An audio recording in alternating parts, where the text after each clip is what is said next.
The world is drowning. Again. A tidal wave rears up like a furious god, blotting out the sky with its roaring belly. Screams, crashes. A cabbage cart flips end over end like a forgotten toy. And there you are. Tiny, trembling, soaked to the bone, standing barefoot in the flood, hands raised, whispering to the water like it's a lover, a monster, a part of your blood. You don't remember starting, you only remember stopping it. The wall of water halts mid-roar, suspended above the screaming crowd. Your hands ache, your chest is heaving, and everyone turns to you like you're the ocean itself. You don't feel like the ocean, you feel like a cracked teacup pretending to be a tidal basin. You were born in the cold, not the kind of cold that nips at your toes, but the kind that gets inside your bones and sits there. Smug, ice, glacier, frozen fish eyeballs staring blankly through the cracked hull of a fishing boat. Your mother wrapped you in seal furs. Your father named you after a river that doesn't exist anymore. You didn't cry when you were born. You gurgled. Your grandmother said that was a sign. A water baby, she whispered, a creature born with the tide in their lungs.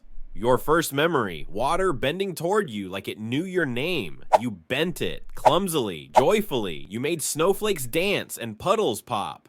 You were a child with a god complex and a stomach full of dumplings.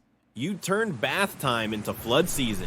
You turned chores into water fights. The chickens never forgave you for the incident with the ice bucket. The elders called it a gift. Your cousins called it cheating. You made snowballs with no hands and pelted them until they cried. You slept to the sound of dripping icicles and dreamt of rivers that never froze. You spoke to puddles. You listened to rain. You carved your name into icebergs and waited for them to drift.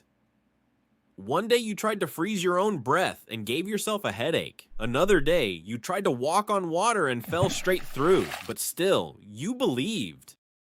Then came the discipline. You were sent to train with a master, a woman with eyes like whetstones and zero sense of humor. She made you move one drop of water from bowl to bowl, all day, every day, until you cried. She made you freeze your own sweat and carve it into tools. She made you hold water in the air while mosquitoes laughed in your ear. You hated her, until the day a firebender burned down your village, and she held back an inferno with a whisper. That day, you understood. You learned the truth. Water is not gentle. Water is not weak. It flows, yes, but it also crushes, drowns, erases cities, shapes stone. It's the patient assassin, the smiling executioner, the memory of everything that has ever died.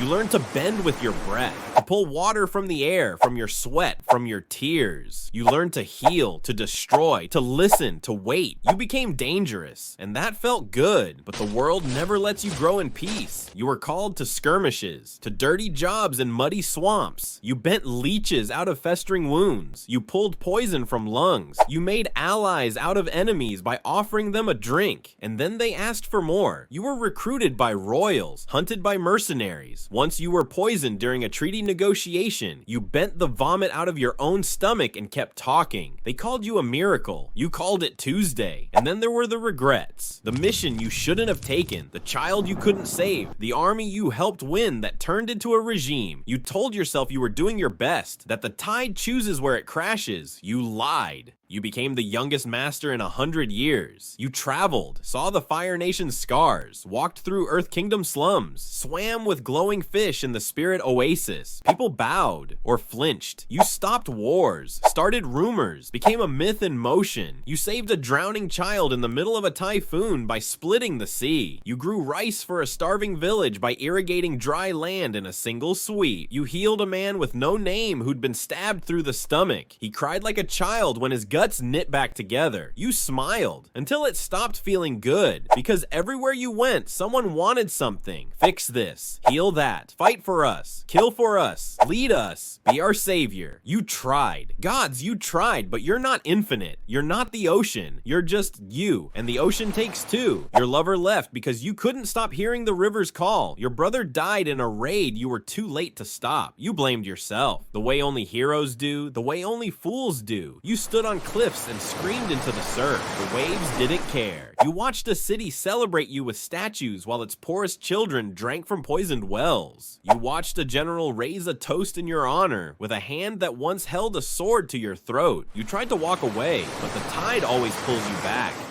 Your hands shake now, not always, just sometimes. When you try to pull water from the air and it doesn't come. When you freeze too fast and the ice shatters in your grip. When you wake up sweating from dreams of drowning in your own power. You're getting slower. You know it. The world knows it. The next generation is rising. They're flashier, fancier. They bend in ways you never imagined. One kid bends alcohol. Another bends steam like blades. You try to teach them the old ways and they laugh. They call you relic, fossil, the wave that's already crashed, the memory of a storm. You start turning down missions, start gardening, watching the koi swim in your pond. You name them, you talk to them, you swear they understand. You write your memoirs in water on stone. It evaporates. You begin to enjoy silence. You learn to bend the tears you never let fall. One night, you're called to help a dying soldier, a young one, a child, really, burned, scared. You hold her hand. You pull the pain out like poison. She smiles. She thanks you. You don't heal her. You just make her death kind. That's when you know you're done. You visit the old master's grave, the one with wet stone eyes. You pour a cup of tea. She doesn't answer. She never did. You watch a child bend a puddle into the shape of a fish and laugh. You whisper to the tide, and this time it whispers back.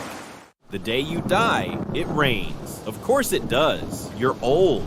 Bent. Your fingers don't bend water like they used to, but you sit on your porch and smile as the rain hits your skin. They come to see you off. The students, the friends, the ones who hated you, the ones who loved you, the ones who wrote songs about you, and the ones who tried to kill you. You offer them tea. You talk about the tide. You tell them the secret. You never controlled the water. You only ever asked. You fall asleep to the sound of rain, and when they find you, you're gone. Just a puddle on the porch, a robe folded neatly, and the koi swim in a perfect circle. They say your body turned to mist. Others say you returned to the sea. No one mentions the old tea kettle still warm. A child bends your puddle into a smile. Somewhere, a child laughs as a puddle ripples. Their parents stare in awe, and the cycle begins again. Because you were never the water. You were the question, and the water always answers. Sometimes it answers with a flood, sometimes with a tear, sometimes it waits centuries to reply. But always, always, it answers.